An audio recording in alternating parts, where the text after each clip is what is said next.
Alright, we are live, and we are going to be playing some Minecraft again.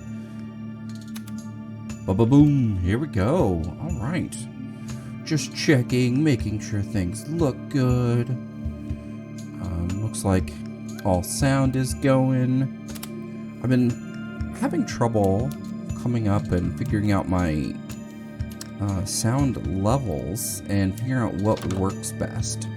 So, you know, if you're in chat and you just want to say, hey, music's too loud, game's too loud, like, just let me know. Does not hurt my feelings.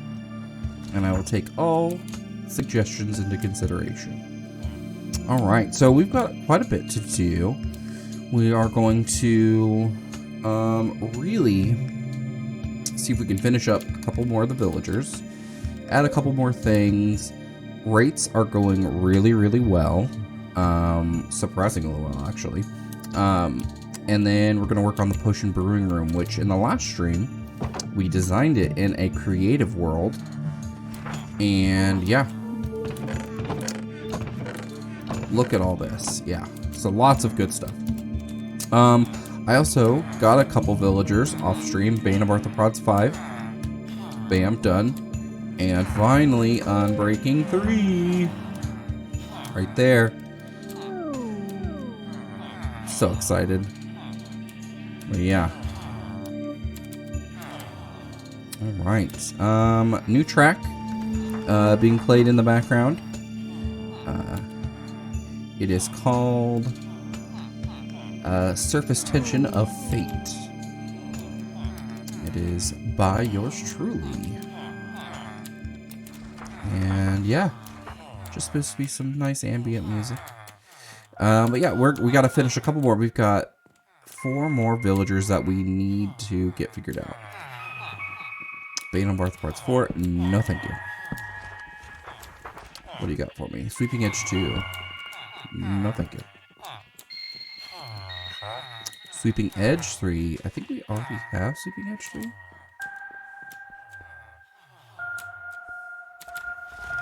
We've already got that. What do you got? Smite 5. Do we have Smite 5? I believe we already do. Yep, right over there. I see you, Smite 5.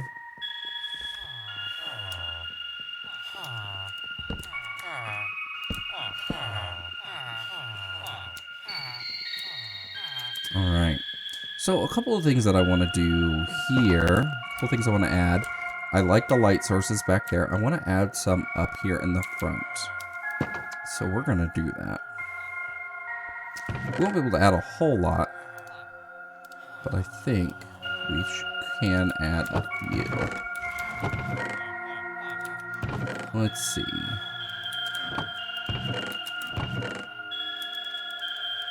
Actually, we've already got those, so we'll just take that.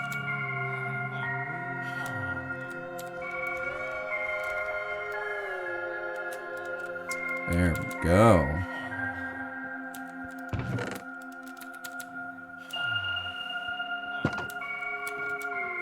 Yeah, we use those blocks. Okay. So we're going to go ahead and add this. We will need... We're going to need some slabbies.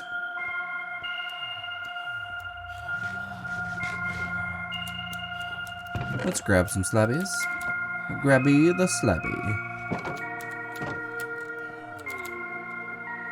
Alright, so now we gotta figure out where to place them. So I was thinking 2. We could put like 1 up here, maybe? And then maybe 1 like right here?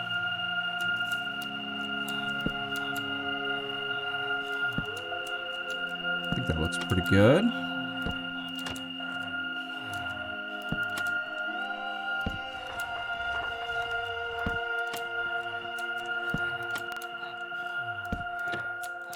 And there. It's not as subtle as those, but it will work for us, I believe.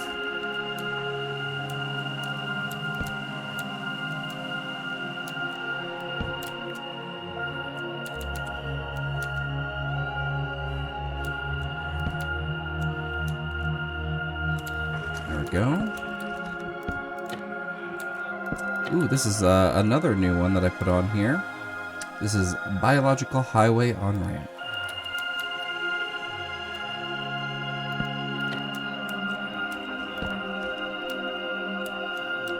And I believe this one goes here, yes. Yes, yes, yes.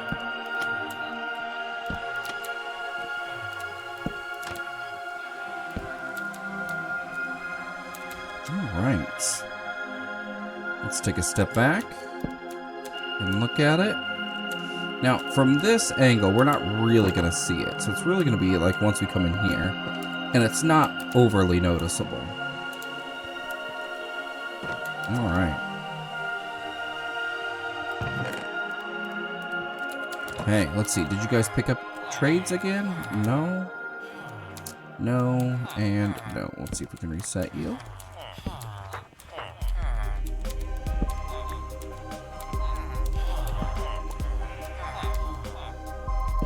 Just need 4 more people. Come on. Alright, let's take these down. Nothing, nothing, and nothing yet. Okay. Well, we can go start working on our potion, brewing, and all that good stuff. All that good stuff.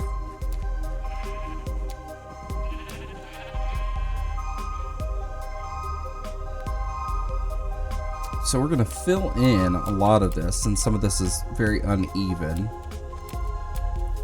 We're going to fill in quite a bit, and we'll probably build on this level, and then we will cut into maybe here a little bit, so kind of this area.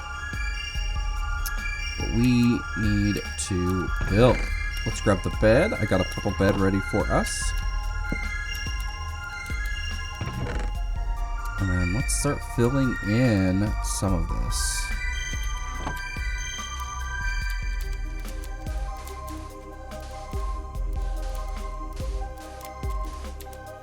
So I don't want this to look like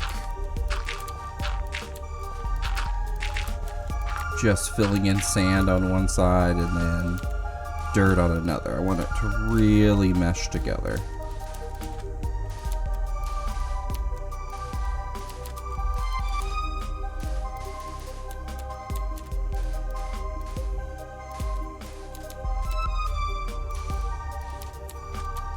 Even if it's covered, I'll still know. We'll all still know. Everyone who sees this will know. And they will judge us for it. But we're gonna try and make this look nice and smooth. Just make it just flow really well. That's really all I want, is just for this to flow really.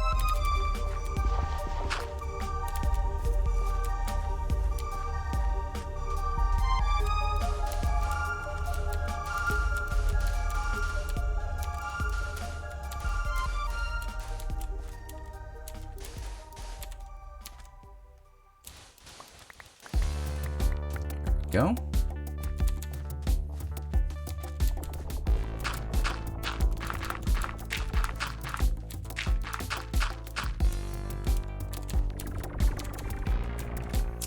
Again, good so far.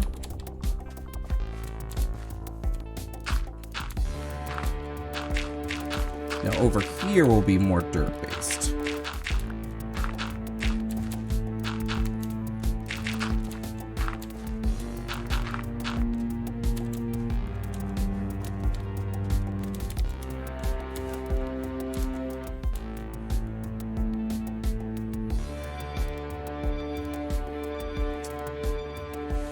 Sleepy, sleepy, sleep. Sleepy, sleep. All right.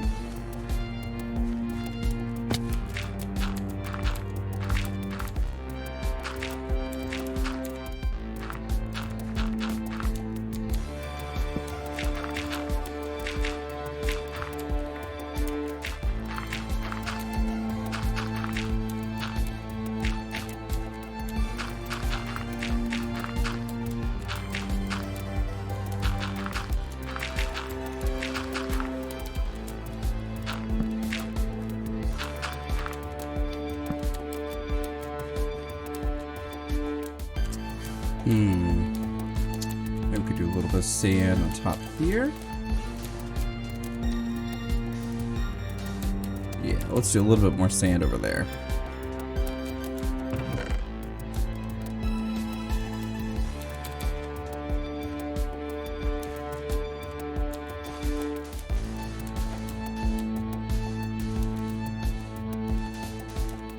Okay, we're gonna wall this off because the other side we can go in and fill in on it as well.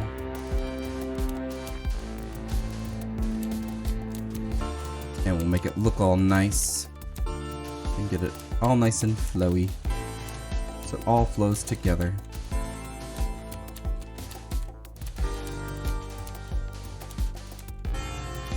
And then once we get kind of into it, I'll pull up, I took some screenshots of the brewing stand build, because even though I just built it just a few days ago, it's not overly fresh in my mind. So we'll have to refer to the screenshots a little bit, and we'll likely have to change stuff as we go, just because some of it's gonna be incomplete, just because of some of the resources I don't have yet. When we have to pause in the middle of this and go grab more. So yeah, we're just kind of working with what we have right now, and we can always finish the build more as we keep going. It's kind of like what we're doing with the sugarcane build.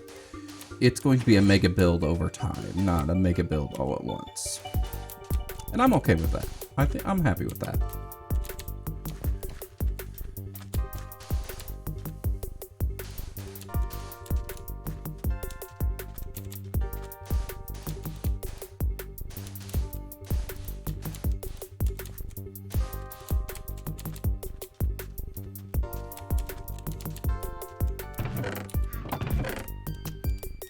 Right, so now, let's see. Let me open up one of these to see how wide we gotta have it. 1, 2, 3, 4, 5, 6, 7, 8, 9, 10. Let's count it again. 1, 2, 3, 4, 5, 6, 7, 8, 9, 10. So we got a 10 block wide base. Okay. And then 1, 2, 3, 4, 5, 6, 7, 8, 9, 10, 11, 12, 13, 14, 15, 16, 17, 18, 19. Let's count that again. 1, 2, 3, 4, 5, 6, 7, 8, 9, 10, 11, 12, 13, 14, 15, 16, 17, 18, 19. So a 10 by 19 base. Okay.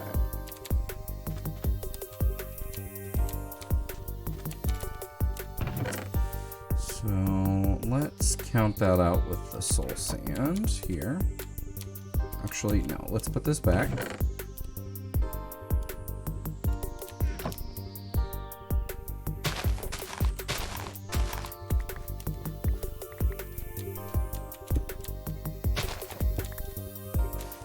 There we go.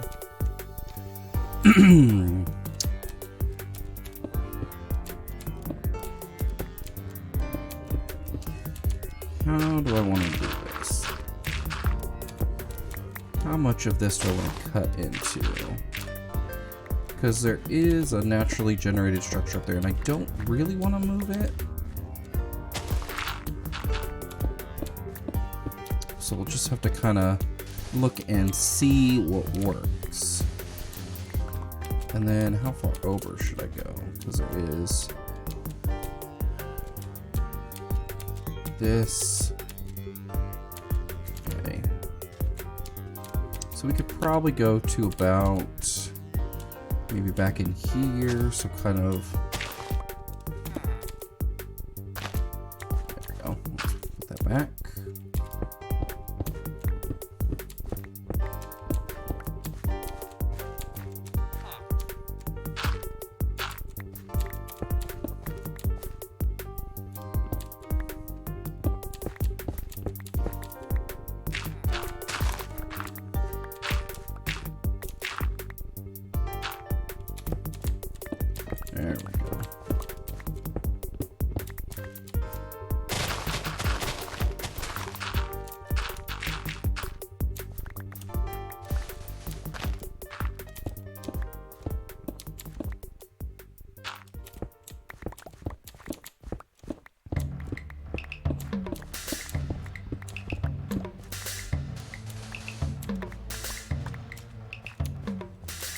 Okay.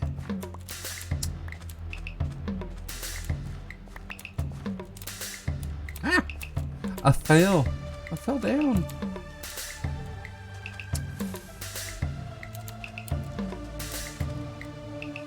Also kind of fix some of the village aesthetic stuff when we build, or once we're done with this. That way it works and it looks like this is an actual village and everything too. Because the lore that we're using for this is really just like this has been added to the village. The village, like, the village isn't necessarily run down or anything. It's supposed to be functioning.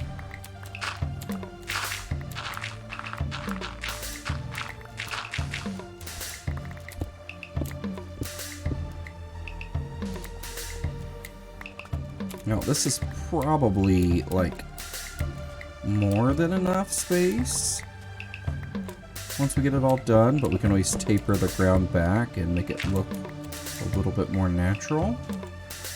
That's my goal, anyway.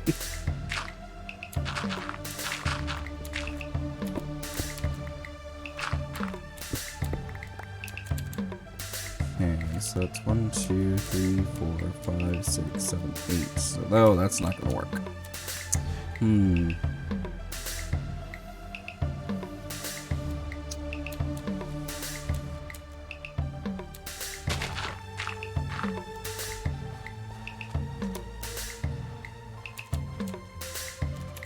So let's take these two out.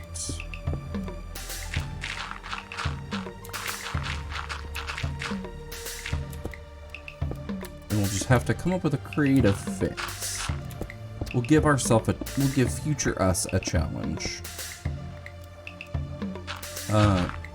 For a fix, I think. I think that'll be good. Ooh, getting all this granite. We need it.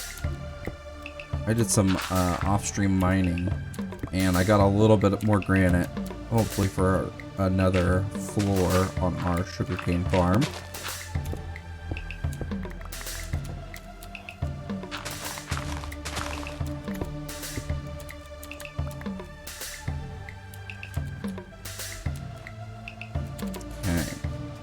And then we can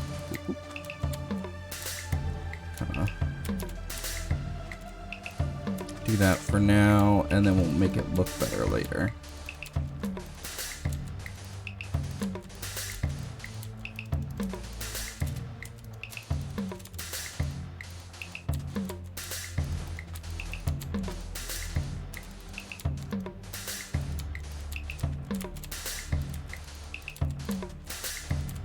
There we go.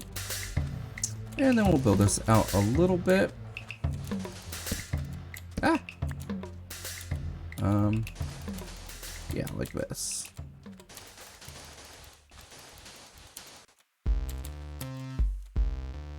There we go, that's not too bad.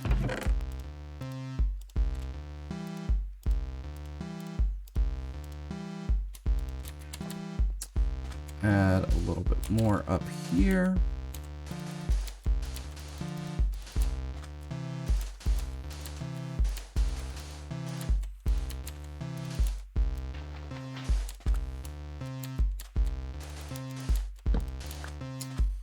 There we go. Let me sleep. Let me sleep.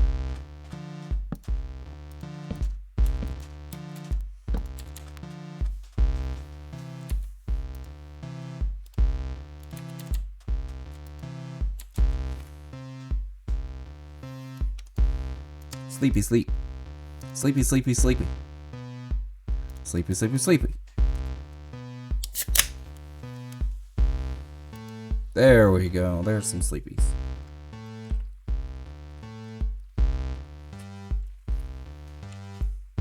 All right. So let's look and see where we need to go now from here. So I was thinking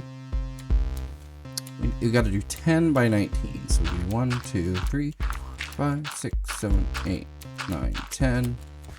2, 3, 4, 5, 6, 7, 8, 9, 10. 2, 3, 4, 5, 6. 7, 8, 9. Oof. Oof. Oof. Oof. Okay.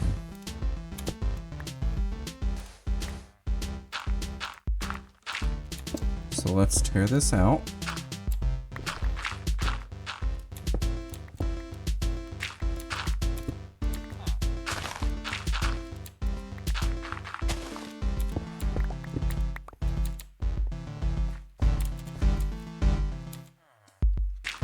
Three, 4, 5, 6, 7, 8, 9, 10. Okay. So this is our foundation here. This is what we're looking at for a footprint of this build, which isn't, it's going to be big in comparison to a lot of other things, but I think since we're kind of going with, this is a reclaimed, like, small village church, I think it'll work. All right. So let's put all this stuff in here. We should go get a stone cutter and put it over here. Let's go do that.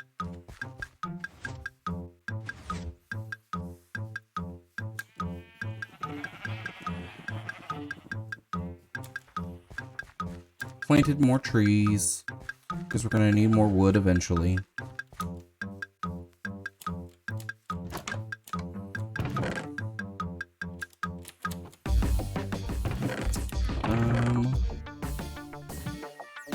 Yes! Hey, Diffusion, how are you? I am attempting to put the brewing house in survival. It is going to be an attempt. We're gonna try and get as far as we can. I don't have enough brewing stands yet. I'm either going to go and do like another run sometime and finish it, or just go and find villages and steal them from there. But either or, we'll fill it out eventually. We're pretty much just going to build as much as we can of it and just see how it goes. But yeah. Oh, you're fine and dandy? Well, that's good. That is delightful. I had a pretty relaxing day. I didn't do too much. Just stayed at home and hung out with my kiddos, which is some of my favorite things, is to do absolutely nothing and just be at home with my kids. That's like literally my favorite thing. We need our furnace out. And we need to make some crack bricks. And then it's 8. There we go. While that's going, we can get these. Get cracked for that. What else? Finish your work days so your introverted self can rest. Oh man, I feel that. I'm like one of those social introverts where if necessary, I can like flip on my social battery and just let it go and just be the life of the party if I need to be. So yeah, I definitely get that. I understand. Put that there. Okay. But yeah, well, after when my social battery's out, I'm just like, nope, don't want to talk to people, don't want to see anybody.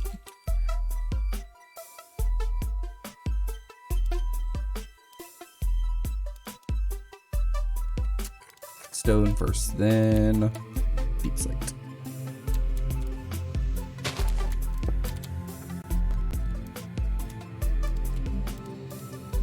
There we go.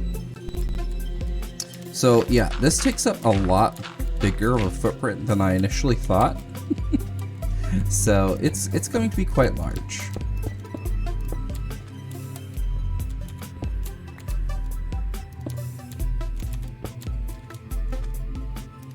And let's put one over here in the corner.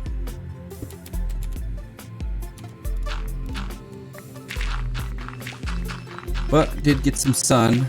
Got my photosynthesis on and got some sun. Hung out with my daughters while they played outside and got some sidewalk chalk going and all that good stuff. It was fun. It was a good day. We had a busier yesterday. I am involved in an independent filming project, and they came over and shot for pretty much from like 3 o'clock on until like 9, 10 at night. So it was a pretty long day.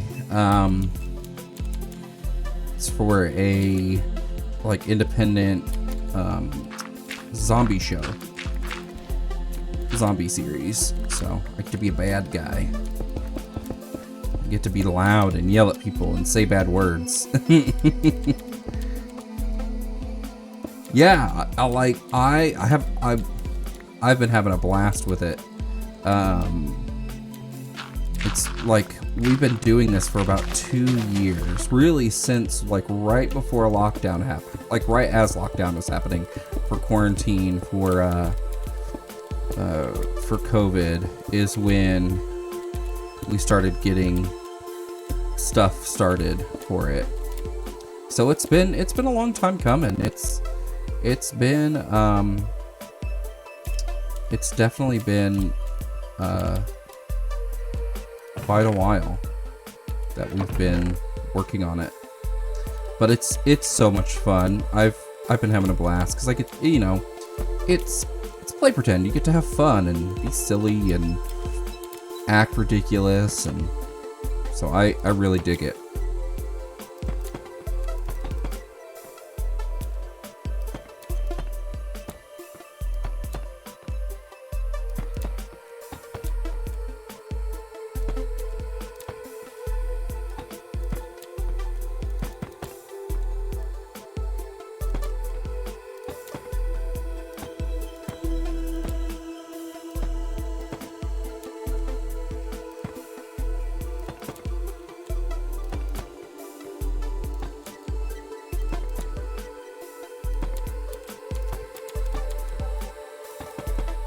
And there we go. Okay, that's all done.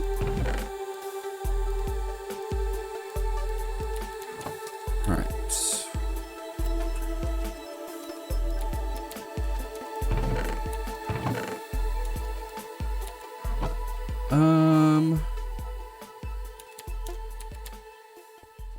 I get up there? No, I can't. Okay. Should I move? Let's move the bed over here. Just get a couple stair blocks.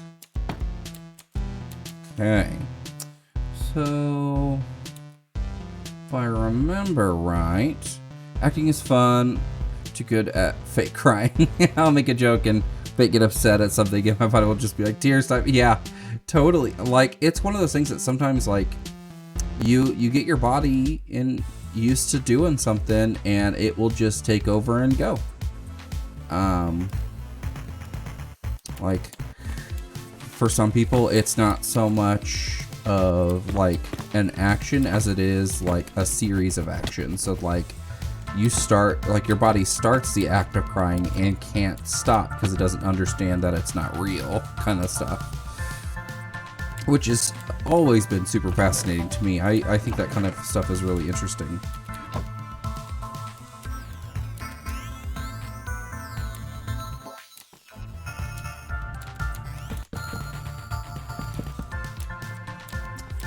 Go. 2, 3.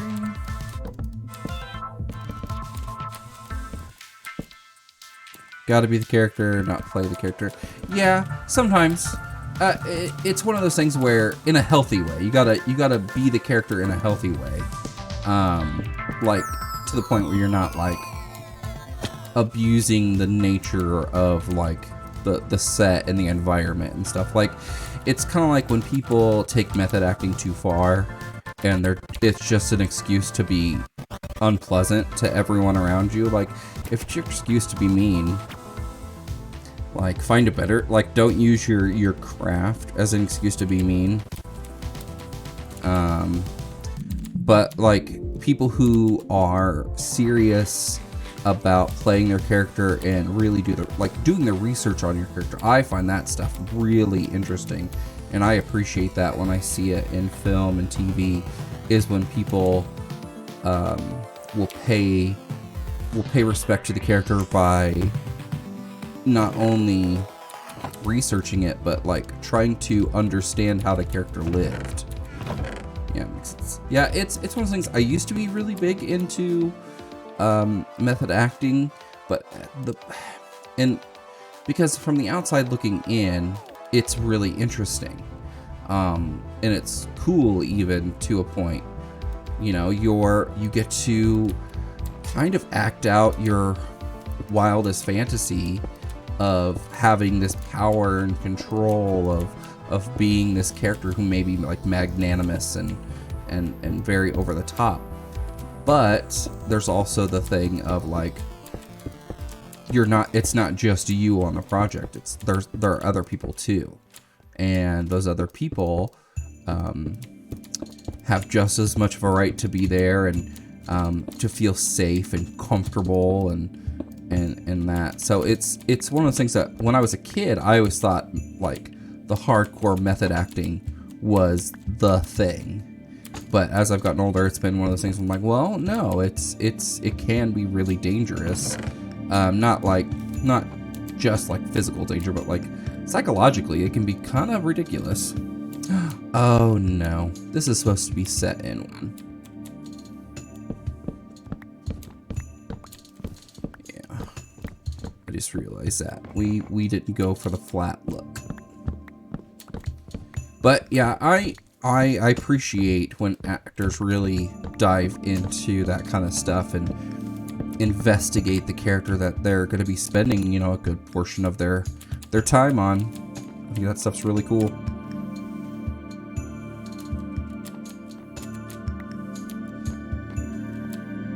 Like,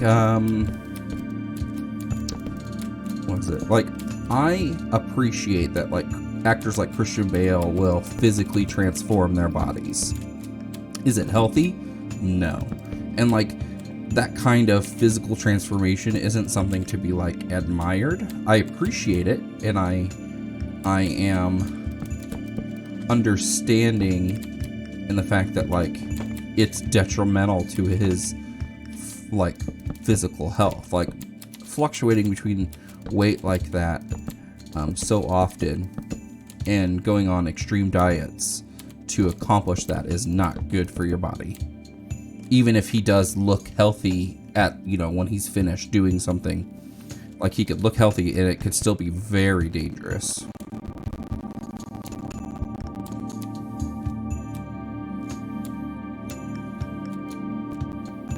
Oh man, this has me excited. This is so cool. Let's build the front porch area so I'm not just jumping around this whole time.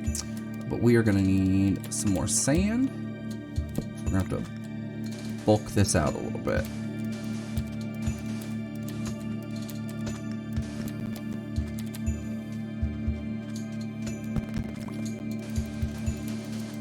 I love when people will play real characters. Like they will be in a movie that's based on like a real person's life, and they will like befriend that person and really get to know them and understand them, not just like on a superficial level, but like they get to like firsthand pick up their subtle mannerisms and things like that. Like Jamie Foxx when he played Ray Charles, it's a beautiful interpretation of Ray Charles just because he really got to spend some serious time with him. And like Ray Charles got to yell at him while Jamie Foxx is playing the piano, because Ray would just play something and Jamie would be kind of trying to figure it out, and Ray would be like, "Nope, just do it. Like, there's no time to practice. Just do it." And I'm like, "Oh man, he's so old school." And it's like actors aren't always subjected to that kind of criticism that quickly, and so I'm sure it was frustrating, but it was one of those things where it was probably refreshing because, you know, you get talked to like a normal person. not someone who is trying to shelter the actor kind of thing.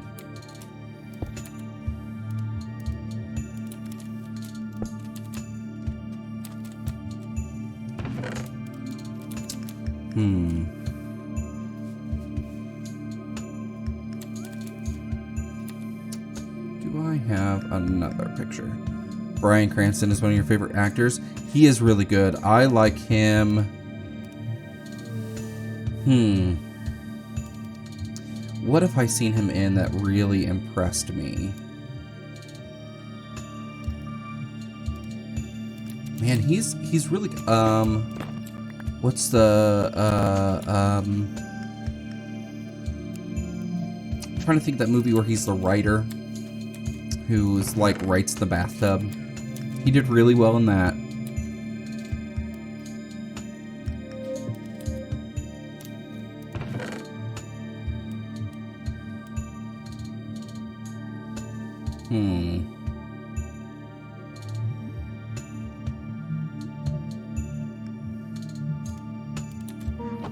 But yeah, he is a really great actor. I like Bryan Cranston too. Like, I remember watching him in Breaking Bad. He was fantastic in. I liked him even in movies that weren't really like featuring him that much, like the Godzilla remake, the first one that came out a while ago. It's like Aaron Taylor Johnson and Elizabeth Olsen in it. It's got Bryan Cranston in like the first little bit. I haven't seen many shows or movies with him in it. Breaking Bad is your favorite show? Yeah. Breaking Bad is such a great show. He does great at switching personalities in an instant. I agree. He does a really, like, to see him go from a role like the dad in Malcolm in the Middle to being terrifying as Heisenberg in Breaking Bad. Like, it's just so cool. It was just super neat. Because he did that really well. Really, really well.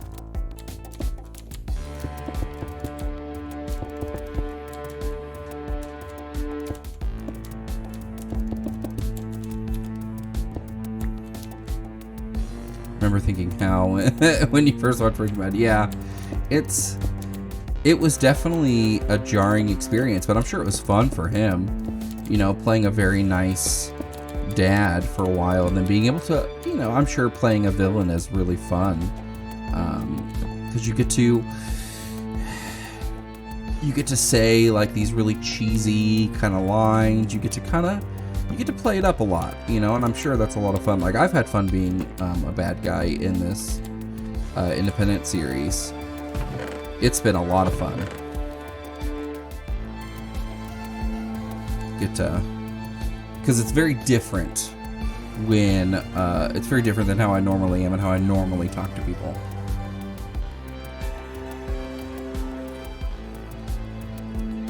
When you rewatch Malcolm in the Middle when it got added to Disney Plus and thought, Heisenberg. Yeah. And I'm sure it's like jarring for his family to see him like in iconic roles like that and then being like thrown for a loop.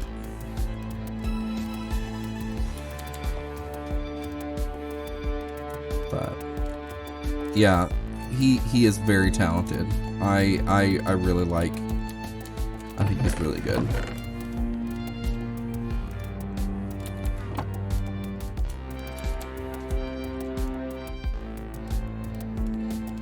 Oh.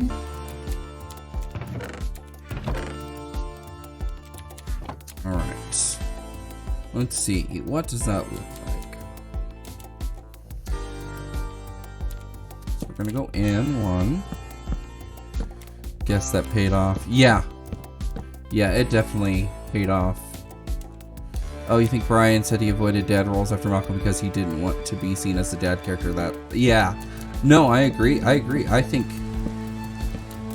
it would be difficult to try and get roles. I know actors are almost always scared of being typecast for that very reason. They don't want to be just stuck in a role or a role type because of what they've played well before. I think playing something well once doesn't mean that you will always play that. You should always play that role. But I mean, some people will constantly take those kinds of roles because they're like, I like it and it suits me and I have fun doing it, which is a totally valid reason for doing it. But, you know, it's nice to be able to stretch that when you want to.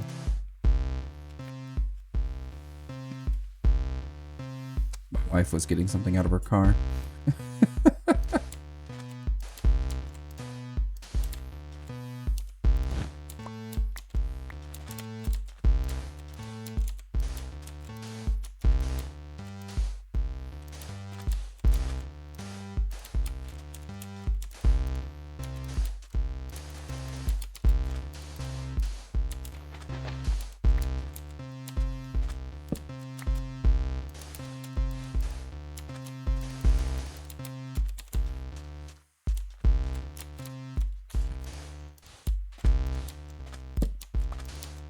Ah! Oh, I fell. I was like, what is happening?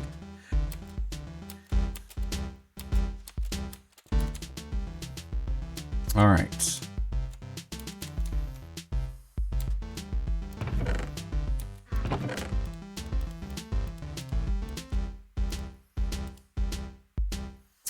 Ooh, we need just regular deep slate. Let me grab some of this. Throw this back up here. And let's go grab some regular deep slate so we can make some deep slate stairs. So I forgot they were in the mix of that.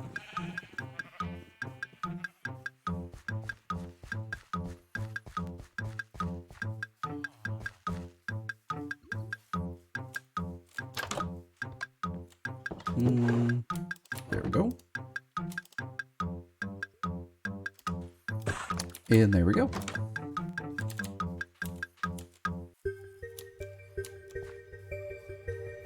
Man, what other actors do I really enjoy?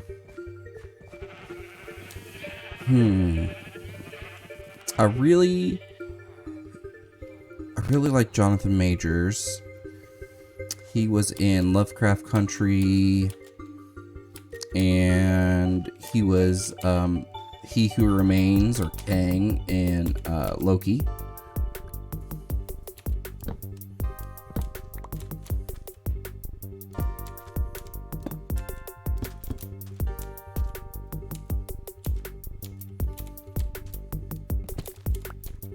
He's really good. Yeah, like with actors, I'm usually pretty good with names. Sometimes it takes me a second, or like I can remember their face from every name you've mentioned. I Google.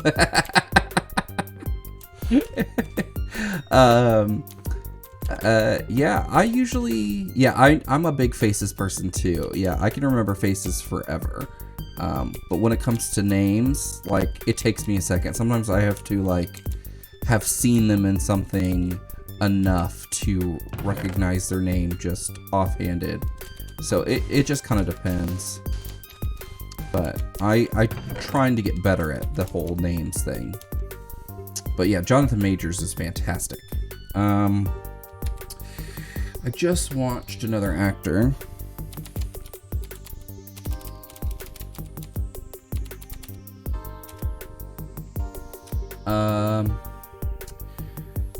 Yahya Abdul-Mateen II. He was in the new Candyman film. He was Black Manta in Aquaman. He is also another great actor. I love seeing him in stuff.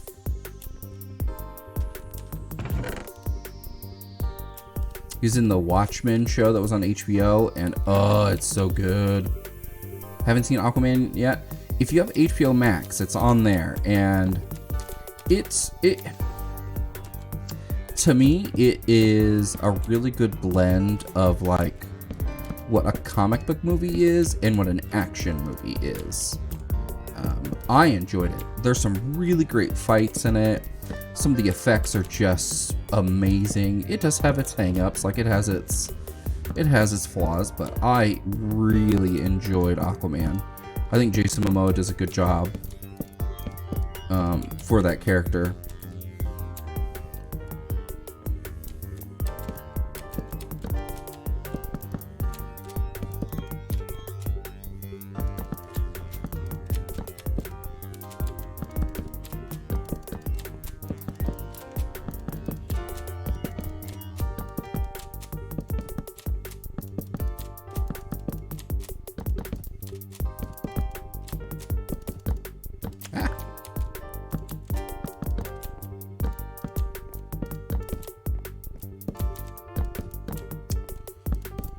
Let's see.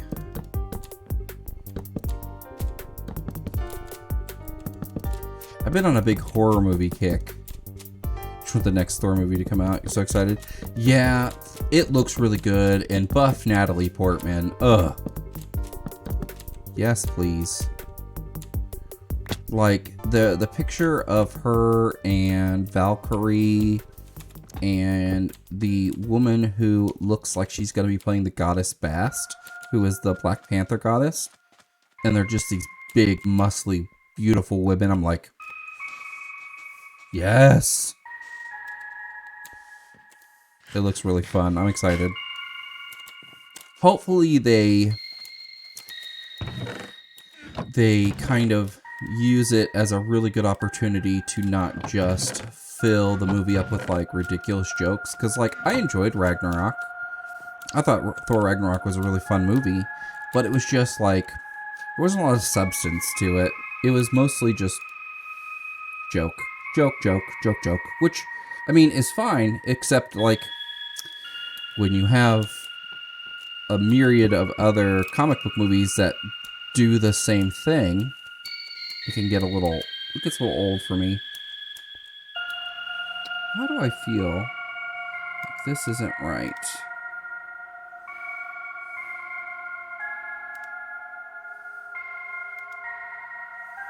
Let me look at my 1, 2, 3, 4, 5, 6, 7, 8.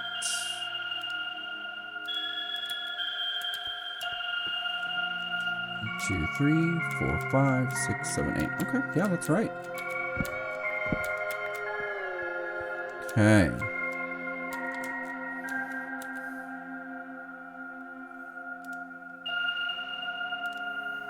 Grab this other screenshot.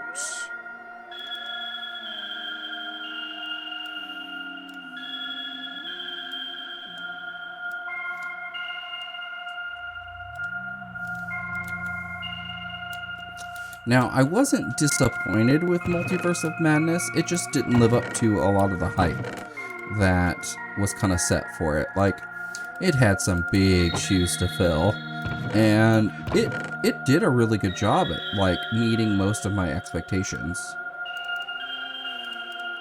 But there's just some things that's just like, alright. Okay. There wasn't anything bad in it at all.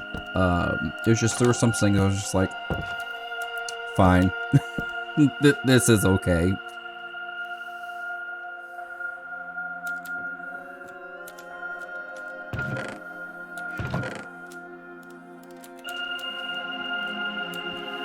I liked it until the jump scares, like horror movies, but not being jump scared. Yeah, you can definitely tell Sam Raimi wanted to go kind of hard into that a little bit. And I don't think that there's anything wrong with that.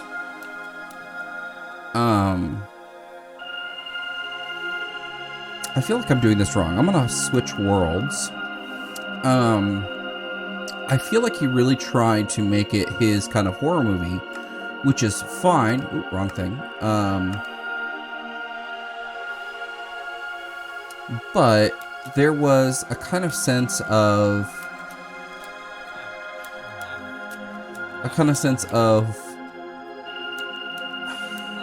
she's this like nigh omnipotent being, which she should be, you know, immensely powerful. And it was one of those things where really she was only slowed down by her inability to not like have any follow through. Like if she, because of some of the stuff that she displayed, she really doesn't have a range of power, because she was able to send monsters in to other universes to track down America, which just tells me she could have just snapped her fingers and just blew Stephen Strange's brains out. Like, I just don't understand how she just didn't do those things. Like, some of it was just for plot. Like, that's really all it was. It was just for plot significance. It had nothing to do for anything else. It was just like, boom.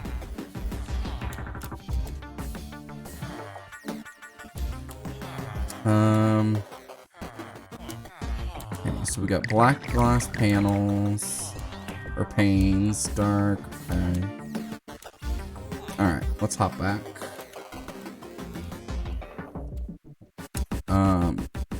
But yeah, I agree with you. I like when they use the plot to build the suspense, and for some of it they did.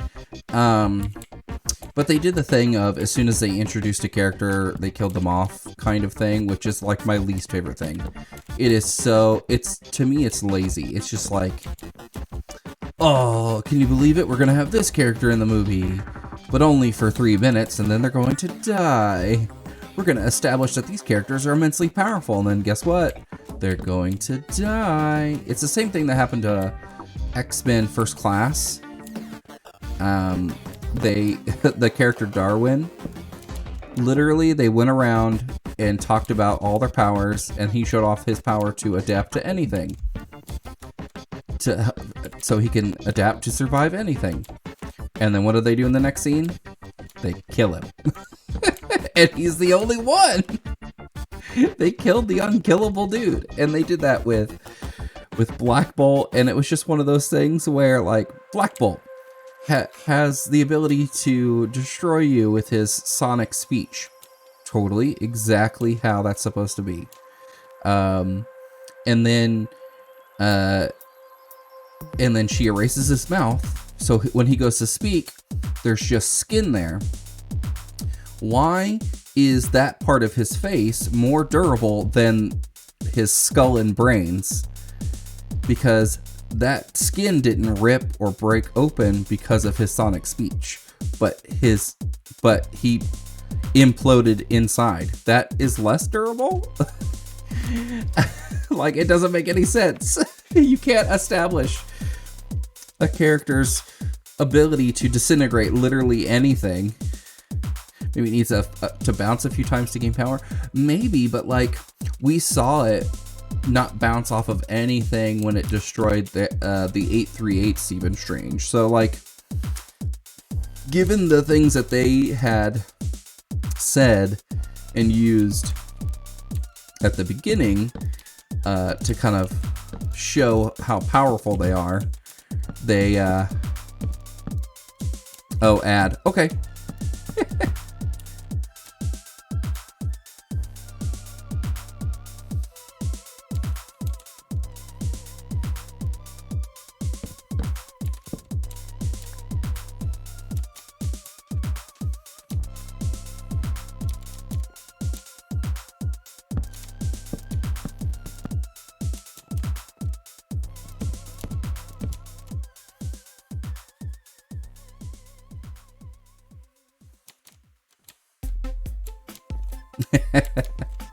Yeah, I tried to space it out to where the ads play as little as possible. Cause like, I'm an affiliate, so I don't get, but I don't get a lot of revenue from anything, which is fine for now. but it's one of those things where just trying it out, seeing how it goes. What was I saying? It was just they introduced all those characters and then they just killed them off almost immediately. They like I think some of them had maybe a couple lines of dialogue and then they were dead, but they were obviously Easter egg characters. They were characters who were introduced to show the differences in realities, which is great. I love that they showed us that, but really we only spent time in like 3 universes maybe.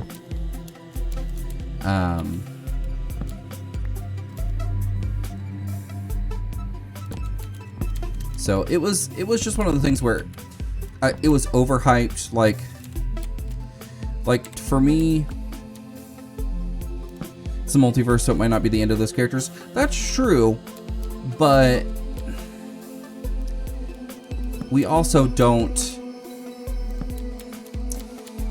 There's not really a precedent to have those characters in. Like, we don't have mutants in the MCU right now. Because, like, Strange doesn't recognize any of those people except Mordo. Captain Marvel, maybe, but that's a different Captain Marvel. That was, oh, I forget what her name is, but it is Carol Danvers' friend.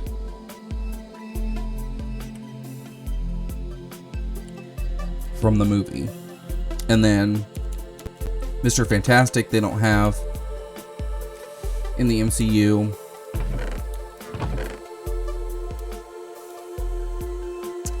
We need that.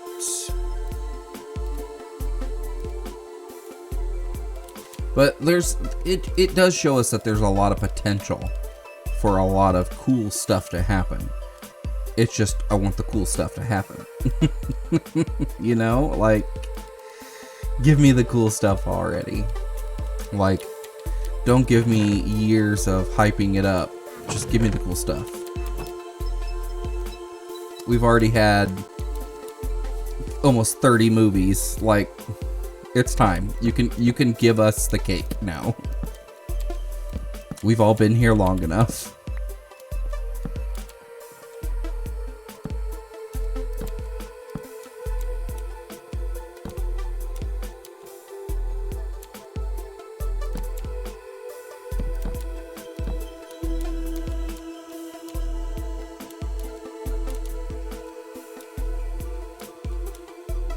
This is a lot harder to make in in survival, I tell you what. You imagine the next big thing will be for the next Ant-Man movie. I think Kang was cast for that movie already. Yeah, he was cast in that movie before we knew he was going to be in Loki, which is fantastic. Like, it's weird that they're putting him in for Ant-Man. So I'm curious as to how he's going to fit. But I'm excited still. I think I enjoy the Ant-Man movies. They're fun and silly, and I think that they are a really good place to have that kind of fun silliness in Marvel movies. Just because they're using like a fun, sillier version of Scott Lang.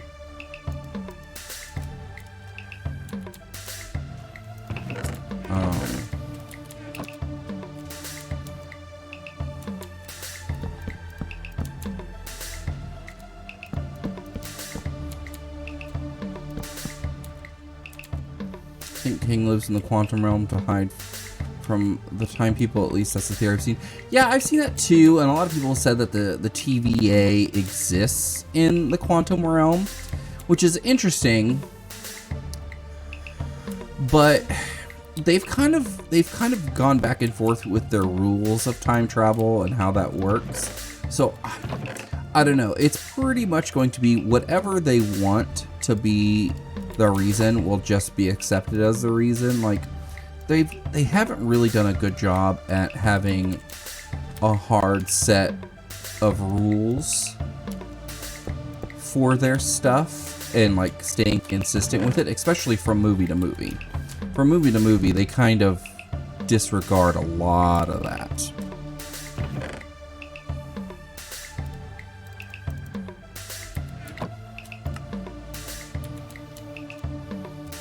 Watch lots of videos talking about comics. Yeah, I do too. I'm a big comic book nerd. And what's interesting is in the comics, it's not called the quantum realm. It's called the microverse, which I always find hilarious because once they get past the point of like just being visibly tiny for everyone to see, just like a visibly tiny person, they're like, now we have to go quantum, and I'm like, you're missing like huge amounts of growth or shrink in there. Like, you can be microscopic without being subatomic size. Like, there's a difference between being the size of an atom and the molecules and then being microscopic to where you can't be seen by the eye. You can be seen by like you're the same size as germs. Like, there's a huge big difference in space. They skip over it so fast. Like, they don't even address it. So I always find that really interesting, that's what they choose to focus on. We need more of this. We need more terracotta. So we're gonna get some more terracotta. But yeah, I'm excited for Kang, just because I think Kang is great.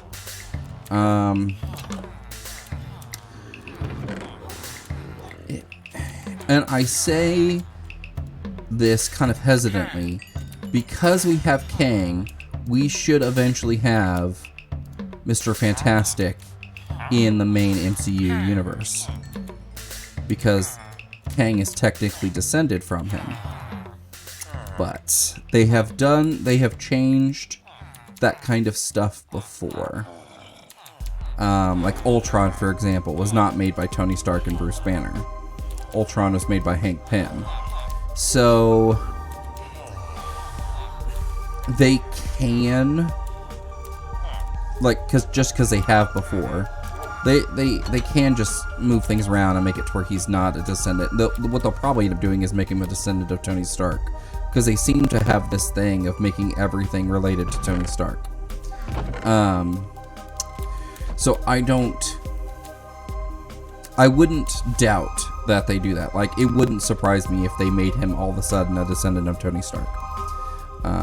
Yeah, they change a lot. Like, the MCU is really good, but the MCU is not comic accurate, really. Like, they get a lot from the Ultimates version of the comics. Because for a while there was the Ultimates, which were the names of the Avengers. Instead of the Avengers, they were just called the Ultimates. And it's called the Ultimate Universe. And so they get a lot of the MCU from that. Oh, why did I hit A? Which it's not, a dig necessarily. It's just one of those things.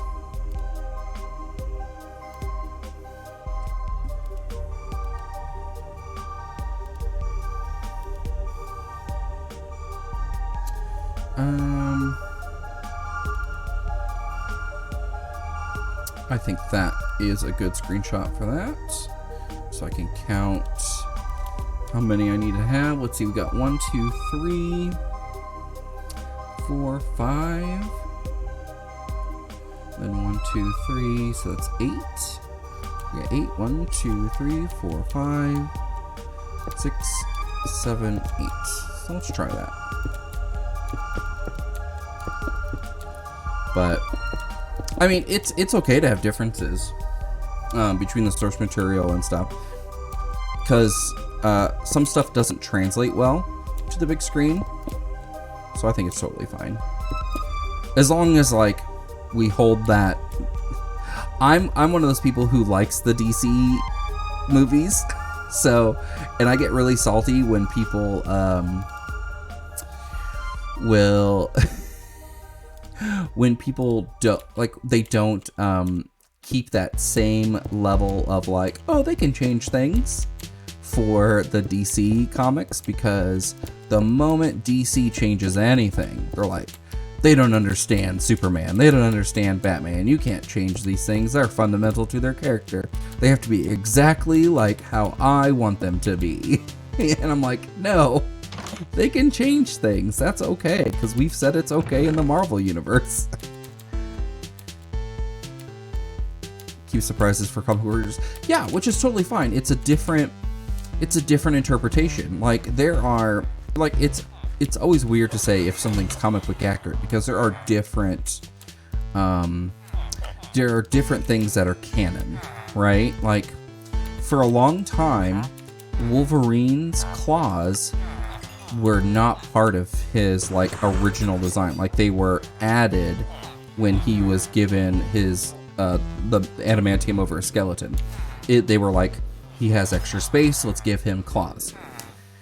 And then they retconned it and said, well, when Magneto pulled all the adamantium out of his body was used to having claws, so then he grew bone claws then, because his body's used to having them, so it having those metal claws there tricked his body into thinking of them. And then when they did the origin for Wolverine, then they added him having bone claws originally, like when he was a kid.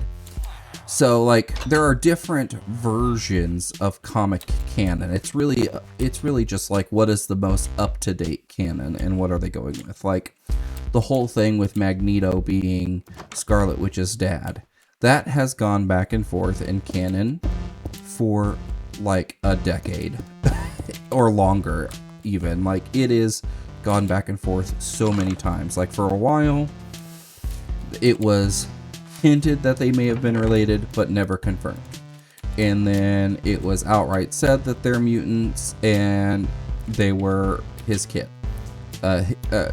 Wanda, Scarlet Witch, and Quicksilver were his kids. Then they were like, no, they're actually an offshoot of experiments from the High Evolutionary, so they're not really mutants, and they're not really his kids. So it's gone, like, the biology of it, quote unquote biology of it, goes back and forth so much. It's just, when people say, oh, they did this thing and that means it's comic accurate, I'm like, no. It's not. It's good, it's fun, it's different, but it's not not comic accurate. Like Hank Pym creating Ultron is comic accurate. Tony Stark doing it, no.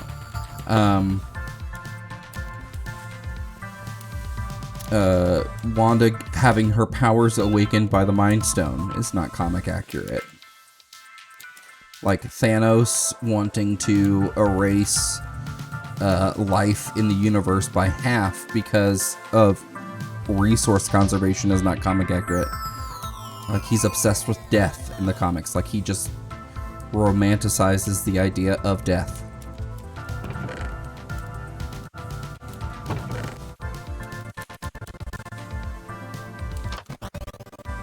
Alright, we're going to do our little carpet trick, so we can easily go up and down.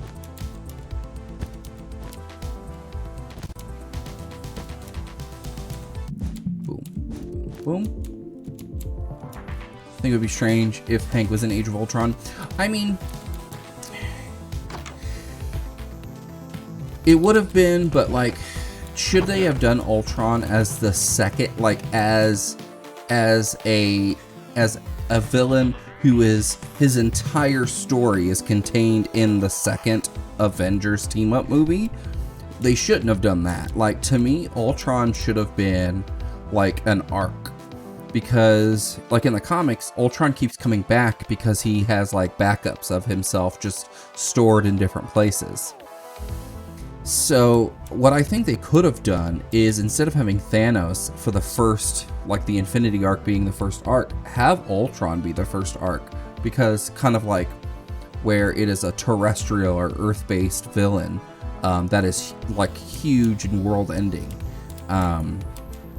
Like an Ultron arc for the first couple, like, they could have maybe spaced the movies a little closer together and then sprinkled in Hank kind of working in the background and things like that, and being inspired from Tony Stark to be like, you know what, I have good tech too. Let me see if I can protect the world from not only bad guys but superheroes who are messing things up. So kind of put him on that border of being maybe a hero for the wrong reasons, kind of thing.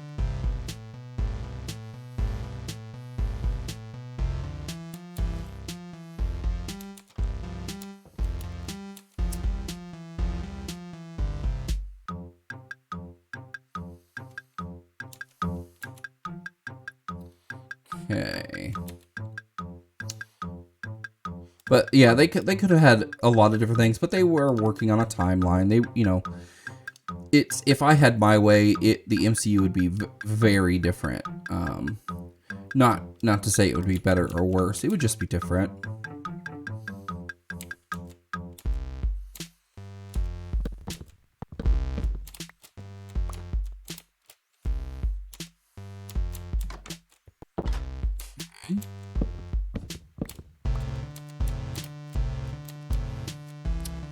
Go 3.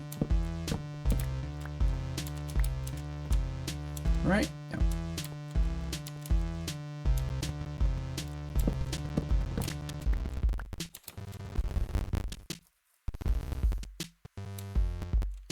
Yeah, a little bit. Yeah, they Tony having that kind of vision of what was to come.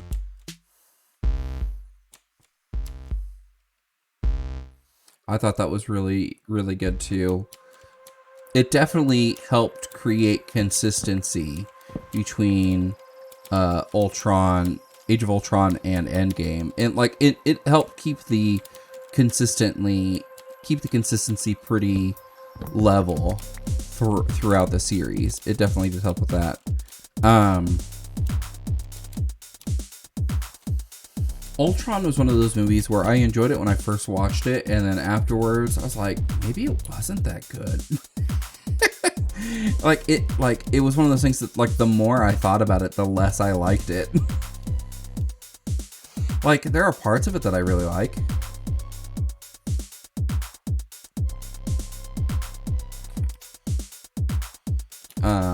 There's some really interesting, like, character dynamics that they explore. Some, like, I like the fact that we got to see them relax.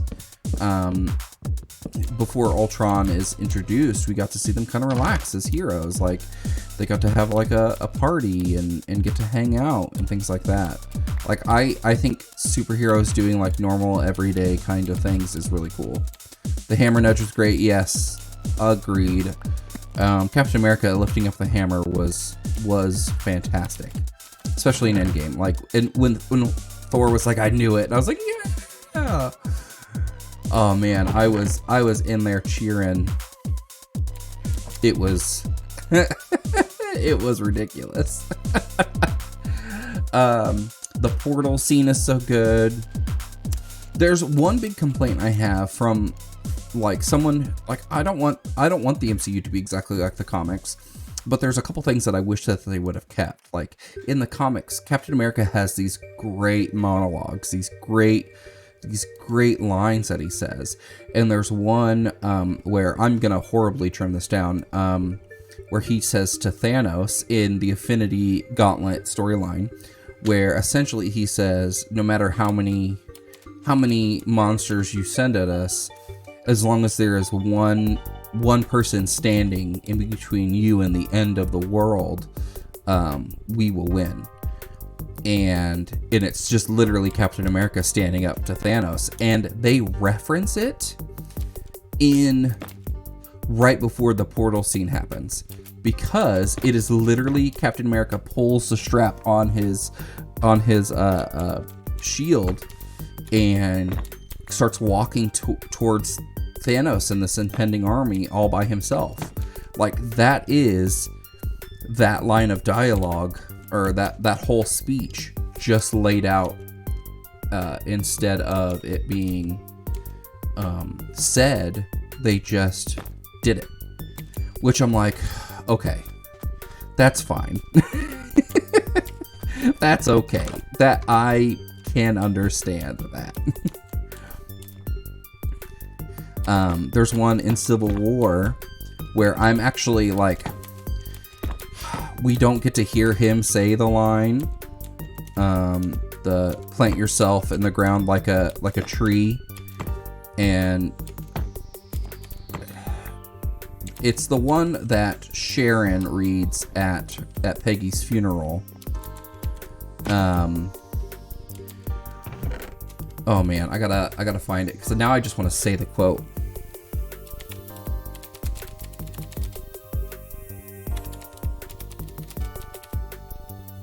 Let's see.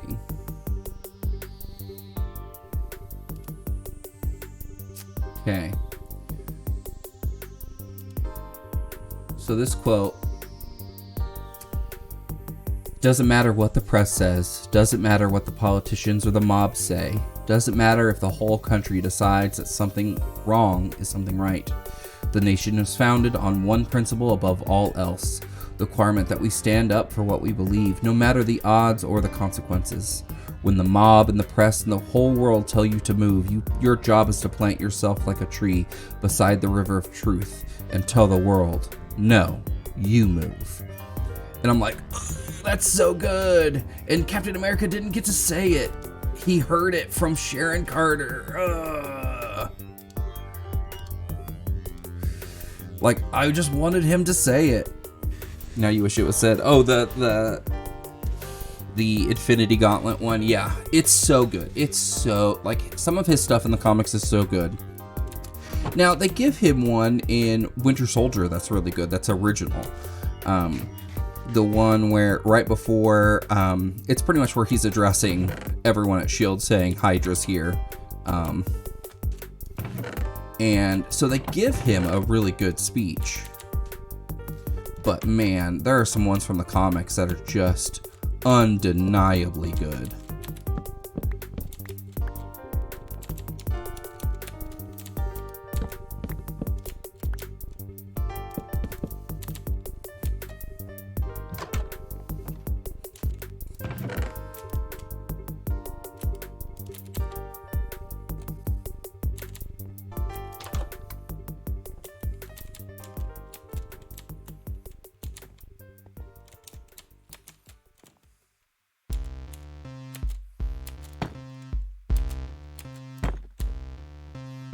Go.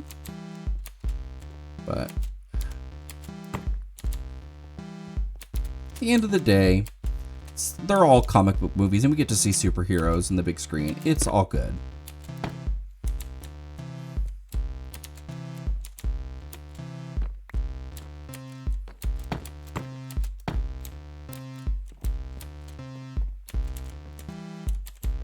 Right. Okay. Does the back have anything?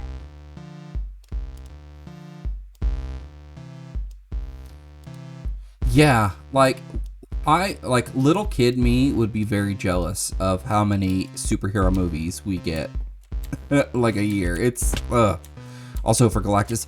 Me too. One of my goals in life is to become a voice actor, and I want to be the voice actor for Galactus.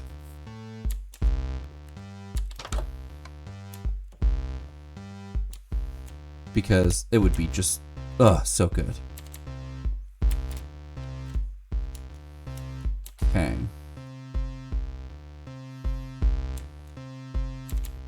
I hope we get Galactus would be really cool to give us, like, if they teased,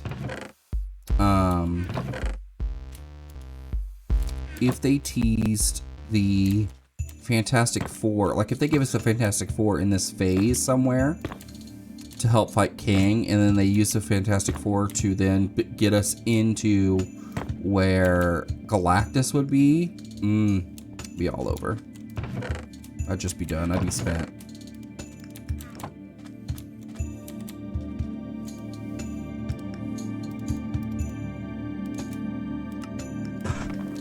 Be the last big villain. Honestly, there are a lot of characters that they haven't been able to use because they didn't have the rights for them.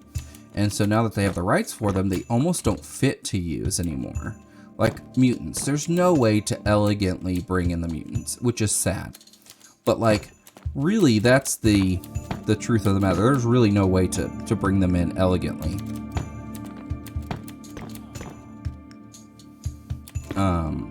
So, like, my idea, and it's not a popular one, is to reboot the MCU.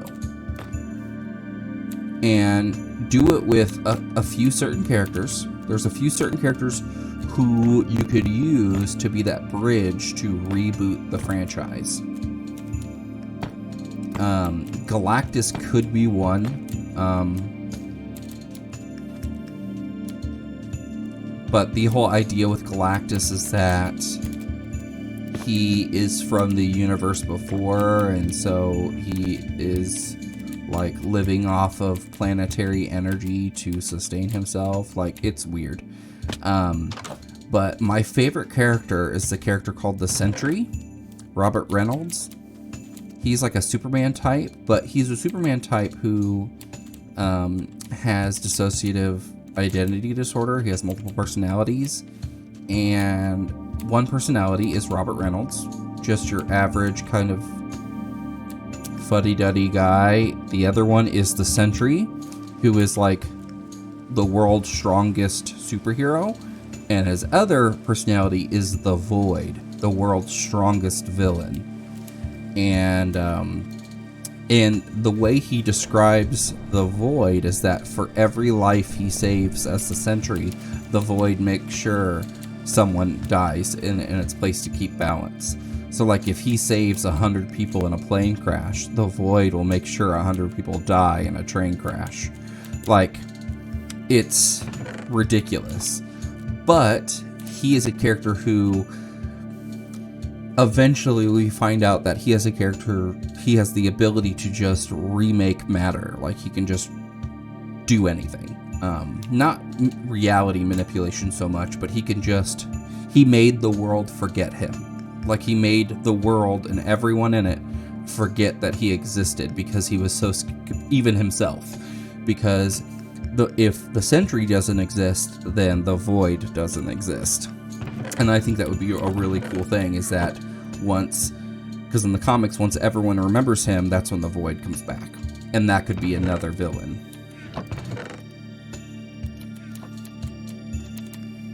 Alright.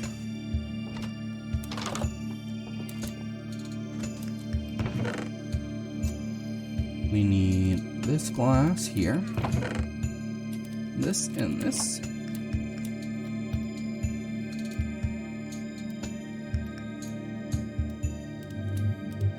If you kill someone, does the Void save someone? No, not really. It's more of the Sentry wouldn't really kill somebody. Like, I don't know if they have like talked about that so much, but like I just don't know if that would be something that they would utilize.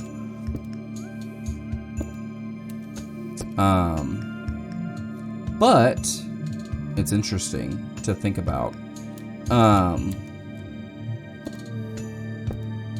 He's just like, I like characters who are difficult to write. Like, he has not been written well in a long time. Like, there are very few comic book runs that actually use him well. And it's really almost by design. He is like, he's the world's most powerful superhero, but that doesn't mean he's the world's greatest superhero. Like, he's not exactly amazing at being a superhero. Like, he even has like this robot device called Clock, C-L-O-C, and it's an anagram for something else, but it essentially prioritizes threats around the planet for him and makes the choices for him of who to go save. That way he can take his own kind of choices out of the matter and just does what he needs to do to save people.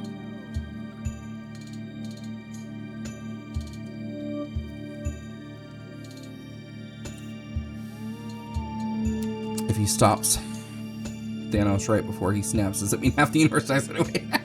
I don't know if it's quite that literal. I mean, I bet the void would be like, why stop at half? The void, like, if the sentry does something, the void may take over and pick up the gauntlet and said, why stop at half when you could destroy the whole thing and try to snap, you know?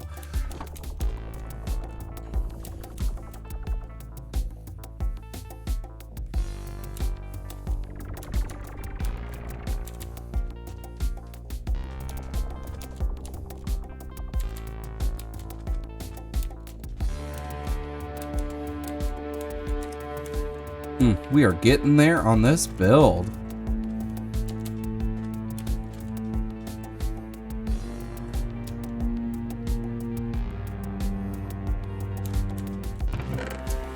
See, we have the lichen. Let's do some lichen work here.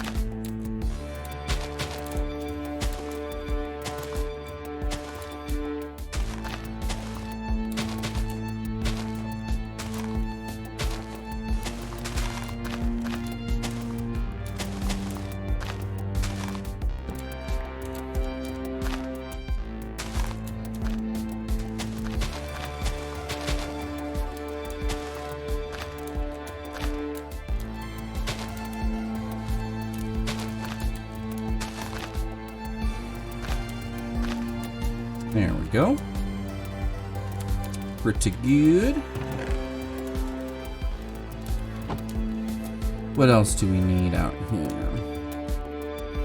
I think we're good on that. Let's work on the inside a little bit.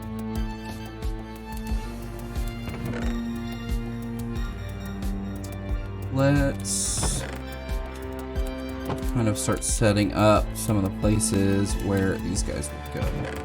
Ooh, we need some of the green wood for some trapdoors.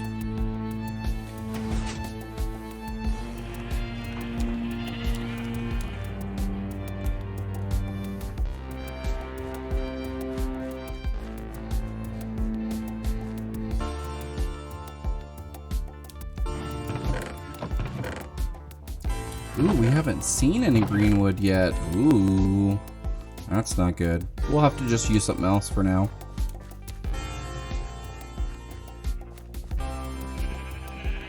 We need to do some good nether exploring soon.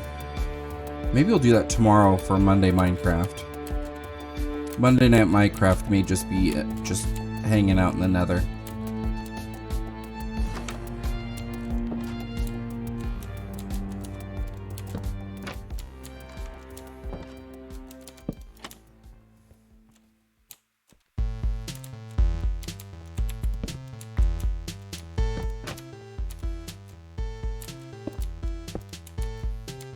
Okay.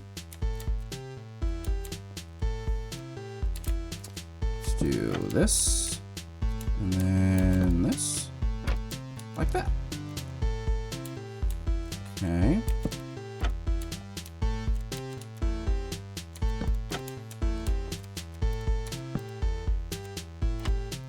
Nope.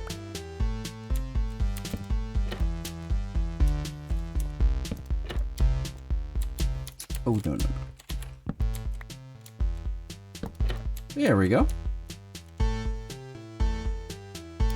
Is that right? Do I have that right? There we go. Okay, yeah.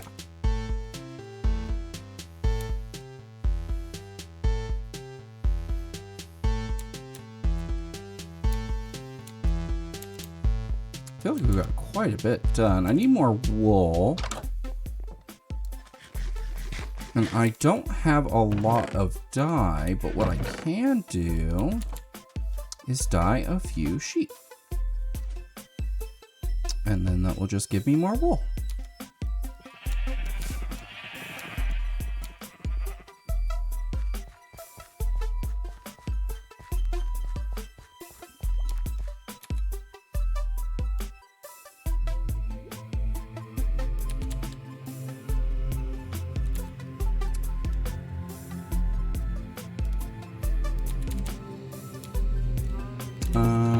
Here it is. Sorry, magenta dye.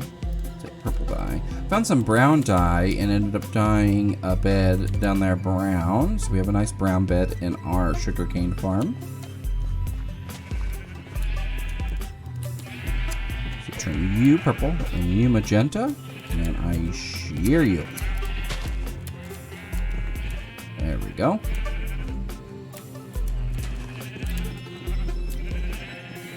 Where do they go?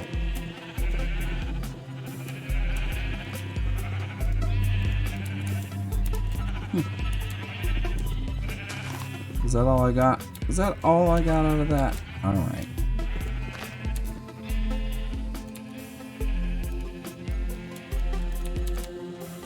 Bother me that she faces stay the same color every time. Yeah, me too. It would be nice because it would help me keep track. Definitely make it easier for me.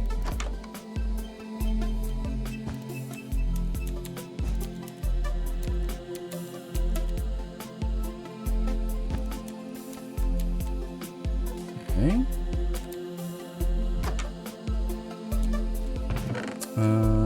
Need this.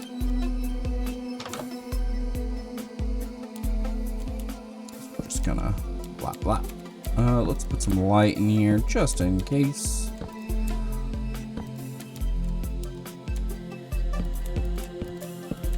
I'm gonna turn the sheep's texture invisible and have floating wool. Sharing the floating wool is great. Oh, oh, that's interesting. I've never done that before, but that would be... They just turn to nothing. You just shear them into nothingness. That would be actually kind of hilarious.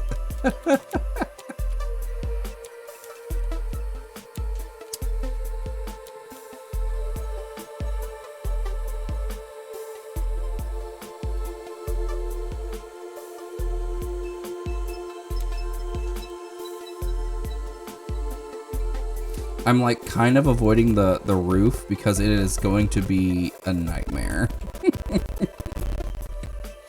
Because it was difficult to make in creative. It's gonna be, it's just gonna be awful to make in survival.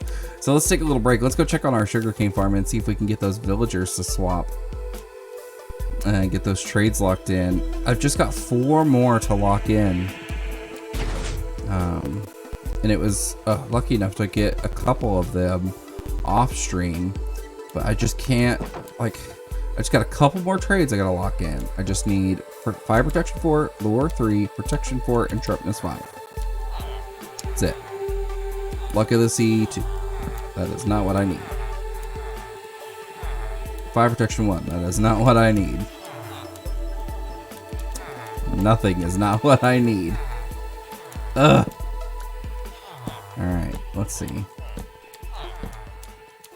any of you pick up anything right away? Okay, let's see. Depth Shredder 3? Nope.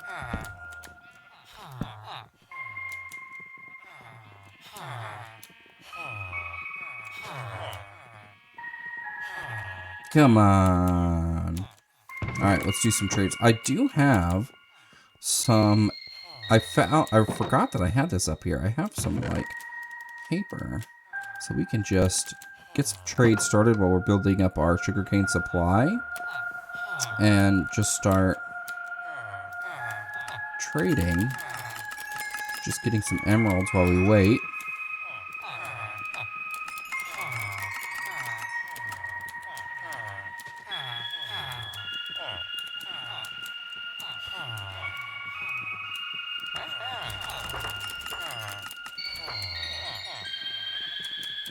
Alright, what do you got, sir? Nothing.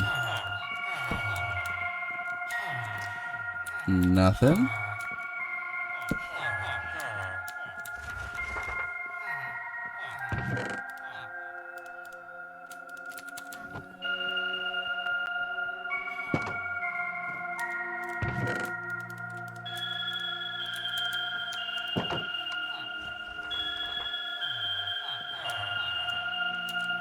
Yeah, they are. They are trying their best. I don't... Just living their best life here. Being held captive forever.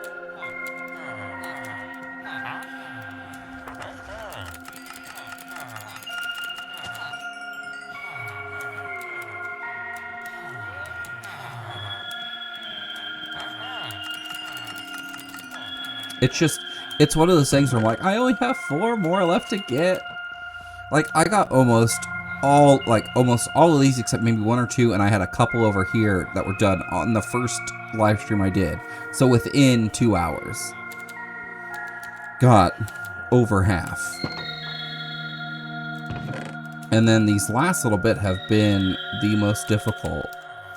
And it's mostly because, like, best quote, yeah. Clip that. They are, some of it's the fact that, like, I'm having to ignore good, like, arguably good trades, but I've already got those trades. So, like, I've had mending show up a bunch. And it's not that I don't like mending, or mending isn't a good trade. It's just I've already got it. In fact, I've got it multiple times. Like, I have villagers in here that have a good trade and mending. Yeah, it's weird. When they nerfed it from, when they took it from the fishing trades, it became really interesting how common it was. Like, how frequent you get it when you're doing villager stuff.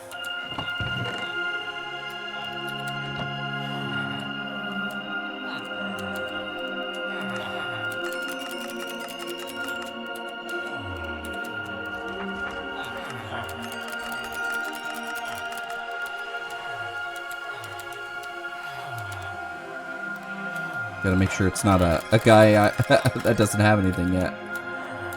You have anything? Nothing yet. Nope.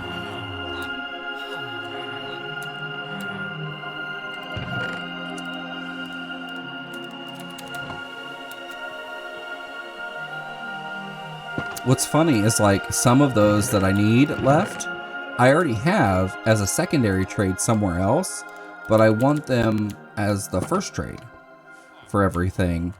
That way I don't have to worry about, like, hunting it. It's just going to be the first trade. Like, this is Fortune 3. Knockback 2 will be the first one. But I've already got, like, other trades, like Silk Touch is on here as well. It's not that I absolutely have to have some of these, because I have them in other places, but I want them to be the first, because I want a villager for each trade. Like, I have a Protection 4 over there, but I don't have one that's just Protection 4. Which is, like, weird flex. Like, once I get them all, it's gonna be very, very cool. But I wish there was a way that you could kind of, like, get them to accept the lectern faster. Like, I'm sure them being around other lecterns slows this process down. Oh, you label paper? I may do something visual like that too. Maybe I'll do something like, maybe put like an item frame with a paper in it, so I know which ones are paper trades. But the cool thing about paper, though, is that, like, if you're holding paper, the only ones that will trade with you are the ones that show you the emeralds. So, like, this one will, because he's got a paper trade, but this one won't, because he doesn't. So some of that is kind of like built in, but I do agree with you. Some of it would make it a little faster if I kind of knew going in. Yeah, I noticed that it was one of those things that I noticed when, like with farmers, when you want to trade stuff with farmers, they always have their emeralds ready to go.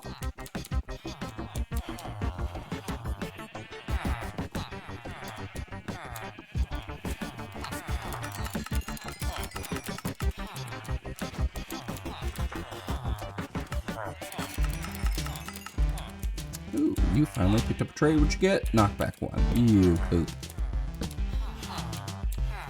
You guys pick up anything yet? Nothing? Alright. What'd you pick up? Bane of Arthropods 2. Poop. Alright.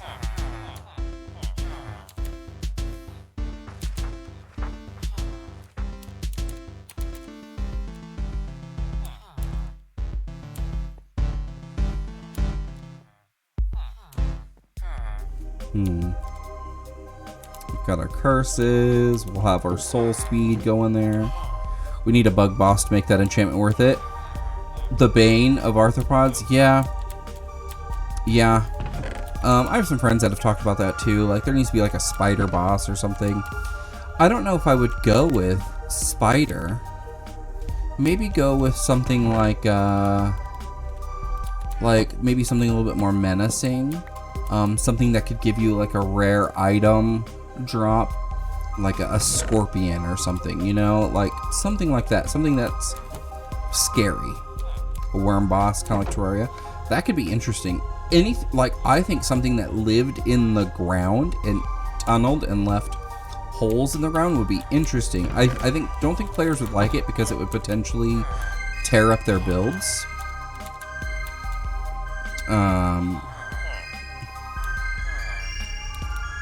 The Warden, yeah. Yeah, the Warden is just like, they're just asking you to cheese that boss fight because he's so ridiculous. He has like more health than the Ender Dragon, hits you harder than the Ender Dragon.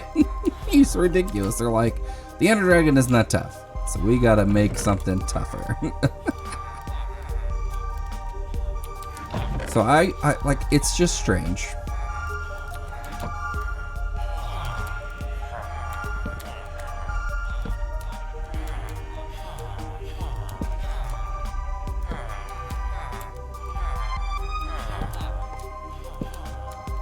Not entering the deep dark in my hardcore world with lots of wolves, not lots of wolves to make a path. Yeah, definitely. Like, definitely. Like, I'm probably gonna go in with a good bow.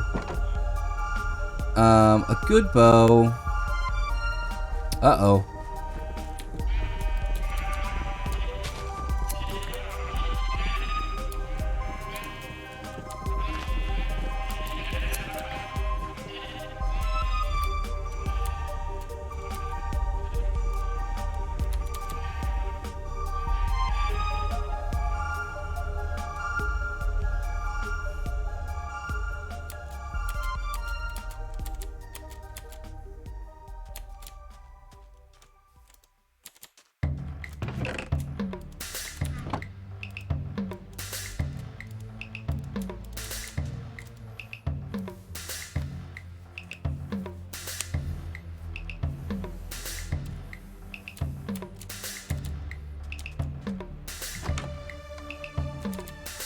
There we go there.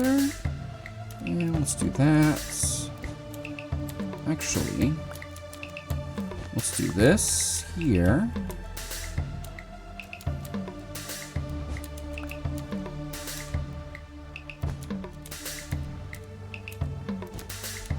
There we go.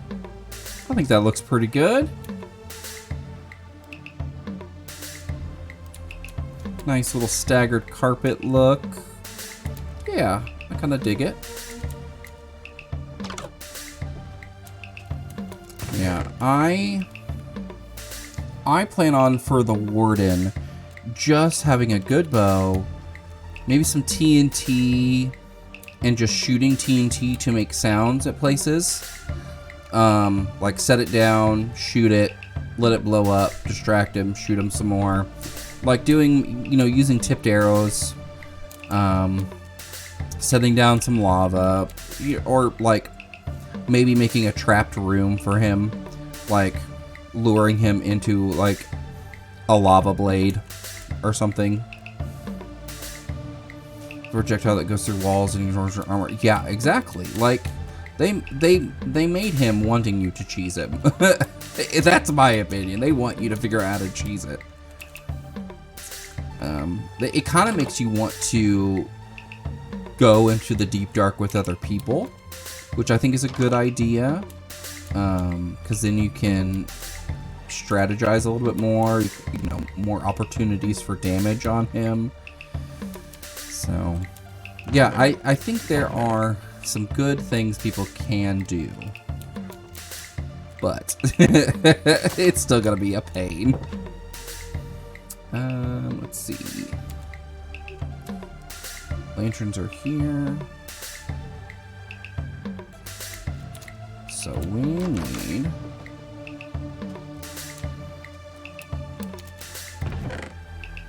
something to help us get up.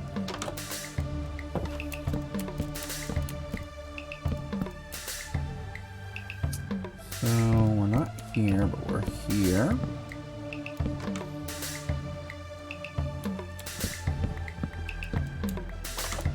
Go.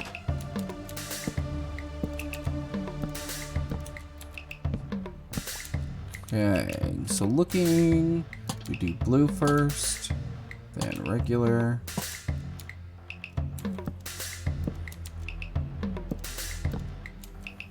Then we do blue again. And then we do regular.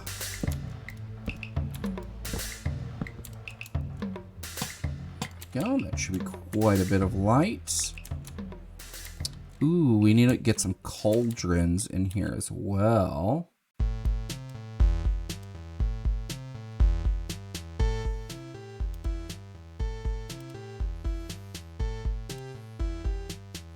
Get a pearl stasis chamber times for 5 minutes. Yeah, I mean, that's not a bad idea. If you are worried about like losing stuff and dying a bunch, a pearl stasis chamber would make a lot of sense. I don't know. Honestly, I don't know how much I'm going to try to plan for the warden rather than just have good gear. Good gear, good stuff. I need good, yeah, hardcore world, certificate of precaution. Yeah, that's different. This isn't a hardcore world for me, so like I'm not super worried about it. I do have a hardcore YouTube series.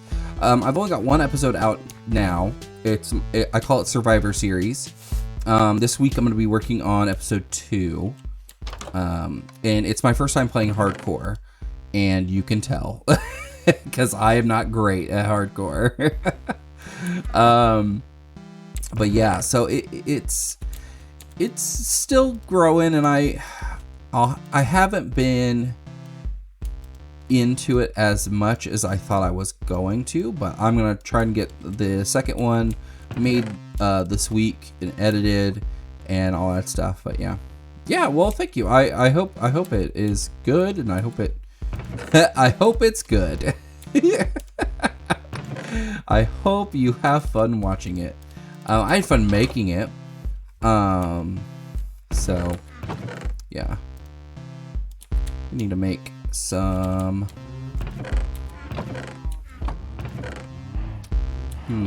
how do you make the soul campfires? Well, let's go and look at the crafting table.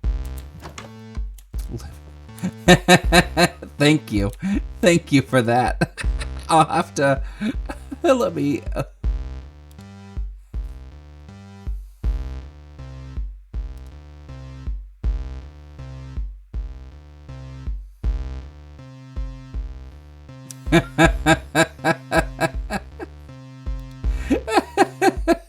Thank you for that. I appreciate it.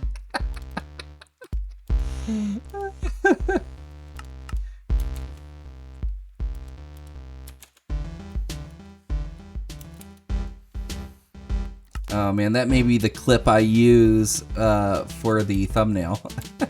Because I use animated thumbnails for my when I post on social media after this goes up.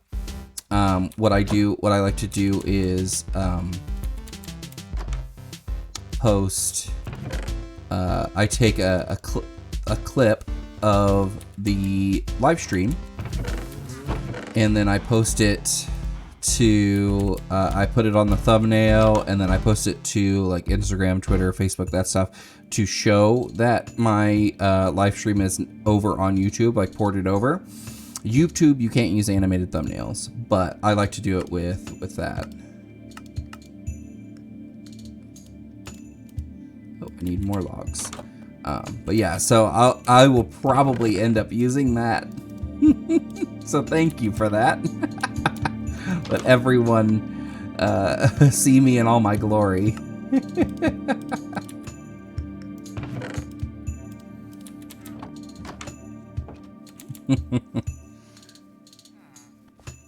I've thought about doing that for like channel points. Like people can like redeem channel points and like pick the clip for the thumbnail. I think that would be a cool idea eventually.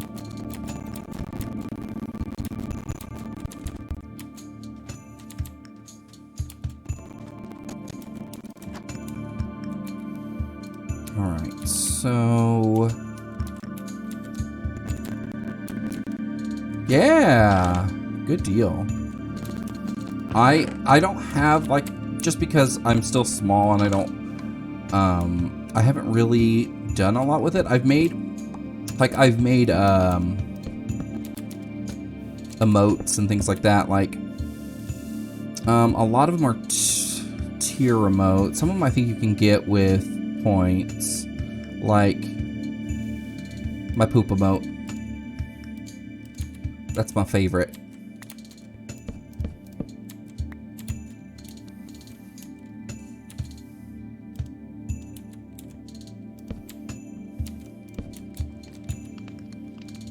Yeah, it's like my way of being, you know, immature as an adult, you know, just like, let me have my poop emote. What's funny is this emote here, it's called gas. It's like the golden, or the the sacred gas. It's when I'm getting gassed up, you know, when I'm getting heated. I did have it as a butt farting, but Twitch said no. They were like, it violates TOS. And I was like, okay. So if you look closely at the bottom, it's little round hills that are supposed to be the butt. So it was my way of getting back at them.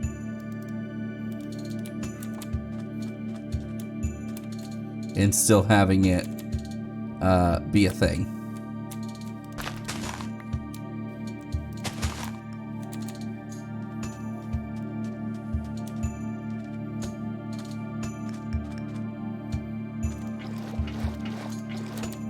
Say something, but you answered the question. Oh, okay.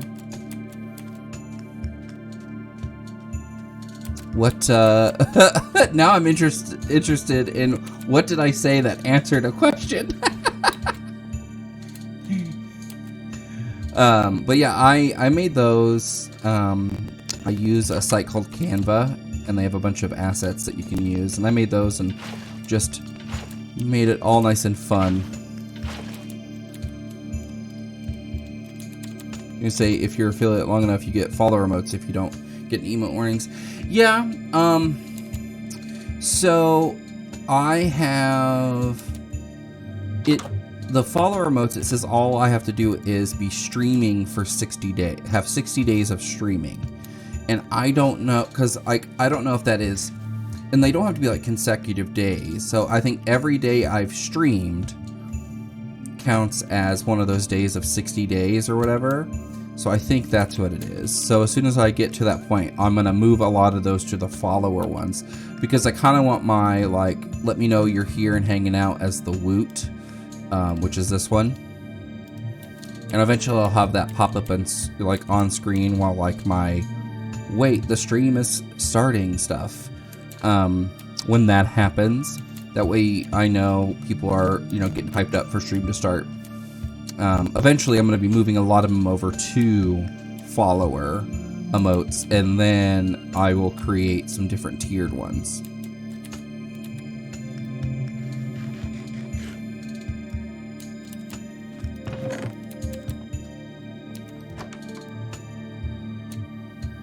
All right, here.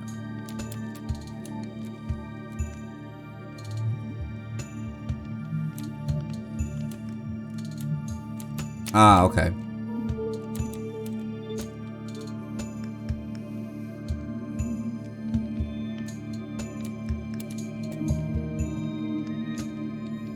All right. Let's put a couple more things on here.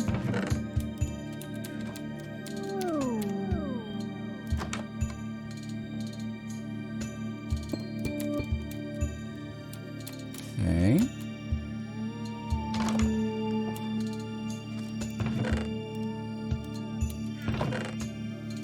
We need that and that. And we need these.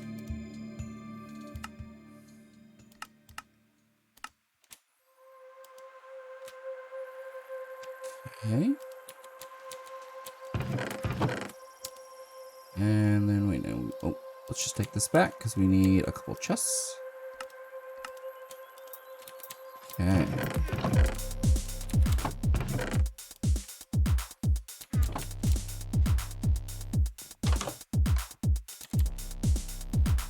So we're gonna put this here. This.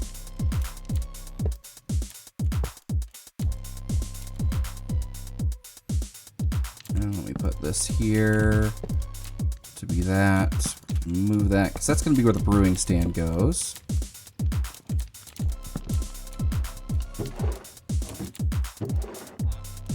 Okay.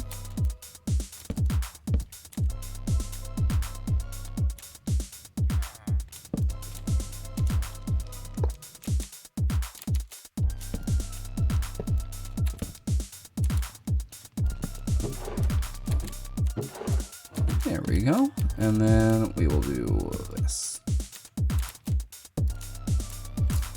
Ooh, it's getting... Oh, it's getting so close. I love it. I love that we're, like, I'm getting closer and closer to it. It is. It's weird, like, how excited I get for stuff like this. Like thinking about it rationally, it's just a house. Like it's literally just a little building, but like this was a really fun build that I put in creative, and now I get to build it in survival, and it's coming along really, really well. Like, yeah, I'm proud of it. It was a very fun build, and to me it's very like beyond what I've done before. Yeah. So it, like, the level of like complexity of like the design, like the shape of the roof and everything, it's gonna look really good when it's all done. Let's go check these villagers again.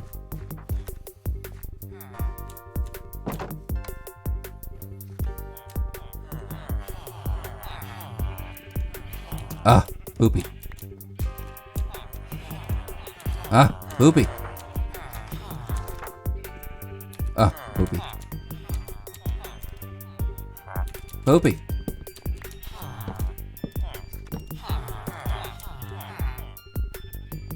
Oh, you pick that up quick. What'd you get? Piercing 3? No, thank you. No, sir.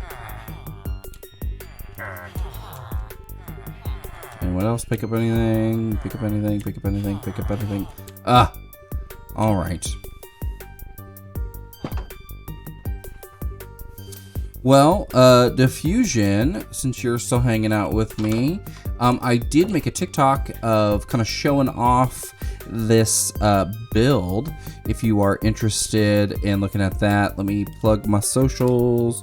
Socials. Let's see, does that work a little bit better? I think it does. Oh yeah, they're each clickable now. There you go. Okay, but that's it. That's actually it for me tonight. Let's switch over here. Oh no! What happened to my cam? Let me swap it out. Where's properties? Deactivate. Then activate. There it is. There I am. My lovely scruffy face and little top knot. Okay.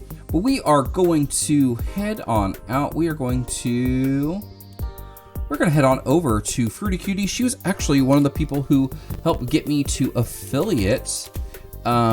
She raided me, and that brought in a lot of traffic, and that pushed me over the threshold to be affiliate. So it was, I love being able to raid her back. So if you want to head on over to her, just hit that raid button. Thank you guys for hanging out with me tonight. Check me out on all the socials, all at Mr. Retro. That's MMRRETRO. That's 2 M's, 2 R's, ETRO. Thank you so much for hanging out with me. Bye.